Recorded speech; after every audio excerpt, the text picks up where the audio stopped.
জায়গায় কষ্ট স্বীকার করতেছে, সব জায়গায় দুর্ভোগে দিন শেষ নেই। কারণ সব চাইতে পৃথিবীতে যত প্রবাসী বা প্রবাস করতেছে বিভিন্ন আরব কান্ট্রি, ইউরোপ কান্ট্রি, সব চাইতে কম রেটের কাজ করে শুধুমাত্র বাংলাদেশি প্রবাসীরাই। কি জন্য? শুধু তাদের খাসিয়তের কারণে।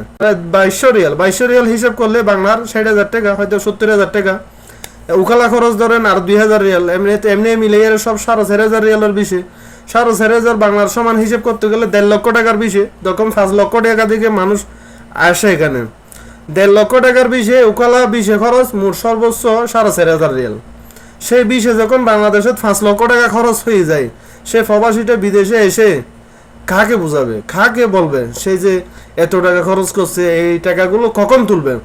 সেই 3টা বছর বিনা পারিশ্রমিকে হক টাকা দিয়ে এই টাকাগুলো তুলতে হয়। সেই জন্য আরবিরা তাদেরকে যেতই নির্যাতন করুক না কেন, যেতই লাঞ্ছিত করুক না কেন, তারা কাজ ছাড়ার কল্পনায়ও মুখে আনতে পারে না, মাথায় আনতে পারে না। সেই জন্য তাদের জীবনও বরবাদ, ফ্যামিলিও বরবাদ।